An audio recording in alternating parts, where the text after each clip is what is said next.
अब तक आपने सुना कि कावेरी जी अपनी तीनों बेटियों ईशा, मोहिनी और सुहाना की शादी 3 घर जमाई लड़कों के साथ करवा देती है।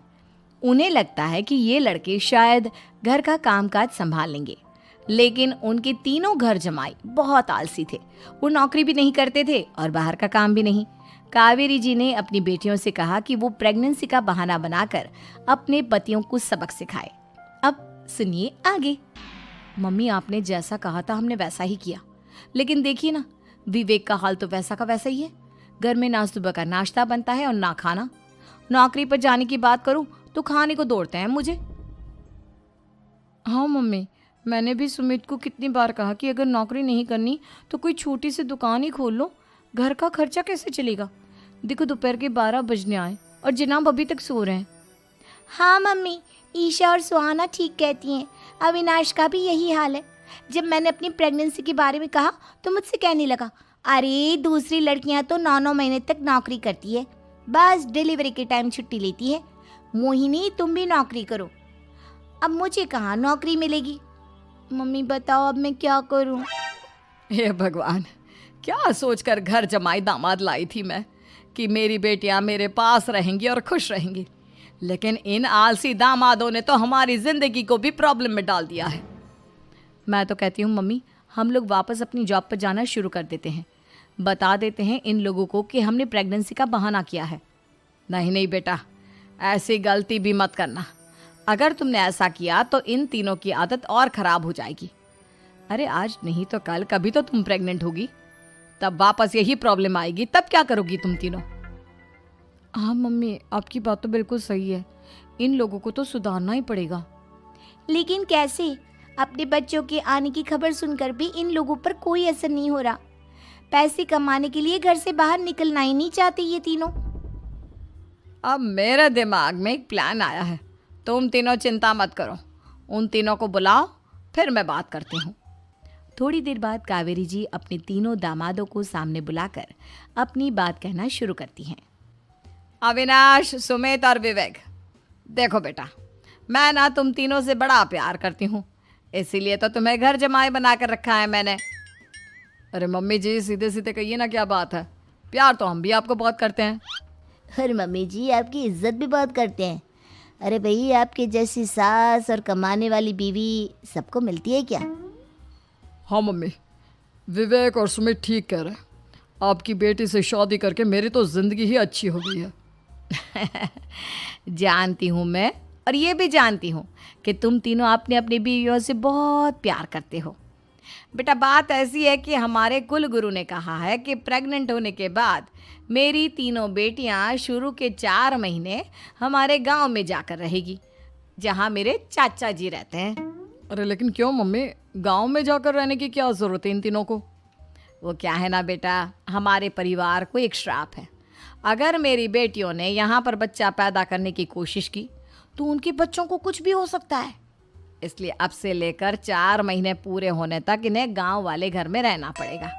हाँ तो इसमें प्रॉब्लम क्या है मम्मी जी, हम भी वहाँ जाकर रहेंगे, पिकनिक मनाएंगे। अरे भाई, बीवी जहाँ हम भी वहाँ।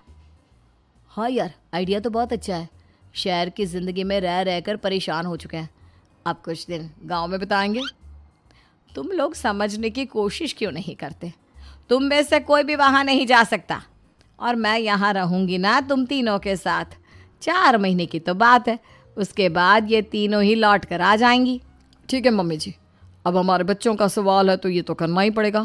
कावेरी अपनी तीनों बेटियों को कुछ दिन के लिए घर से बाहर कहीं दूसरे शहर में रहने के लिए भेज देती है। कुछ दिनों के बाद, अरे मम्मी जी, बहुत दिन से पिज्ज़ा नहीं खाया, मंगवाइए ना। क्या बताऊं बेटा, पहले तो बेटियां खर्चा दे देती थी क्योंकि उनकी नौकरी थी, लेकिन अब तो मेरे पास पैसे ही नहीं बचे। थोड़े बहुत पैसे हैं जो बच्चों की डिलीवरी में काम आएंगे। लेकिन मम्मी जी, आपकी बेटियों को वापस आने में तो अभी बहुत वक्त बाकी है। वही सोच सोच कर परेशान हो रही हूँ। सोच रही हूँ कल से दूध भी बंद करवा देती हूँ। अब दूध वाले को देने के लिए पैसे भी तो नहीं है ना। अरे नहीं नहीं मम्मी जी, अगर दूध भी बंद करवा दोगी तो मुझे चाय कहाँ से मिलेगी, और चाय के बिना मैं तो मर ही जाऊंगा। क्या करूं बेटा, इसके अलावा हमारे पास कोई ऑप्शन नहीं है। मेरे पास पैसे ही नहीं बचे। इस तरह कावेरी जी धीरे धीरे अपने तीनों दामादों को पैसे देना बंद कर देती हैं और घर में खाने पीने की चीजें लाना भी बंद कर देती है।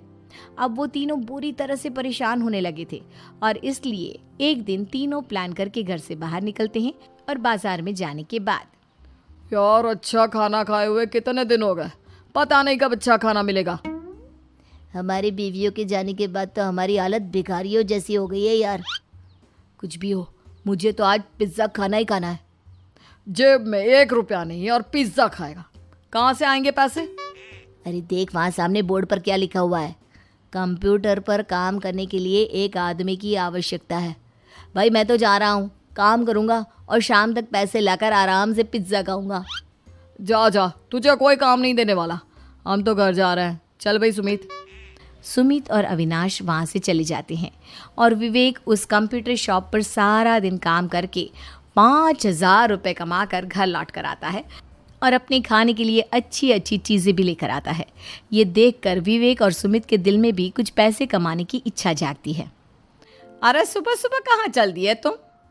मम्मी जी एक बहुत अच्छी जगह मिली है, कंप्यूटर पर काम करने के 5,000 मिले थे कल मुझे। अगर रोज़ काम करूँगा तो पूरे 40,000 की तनख्वाह।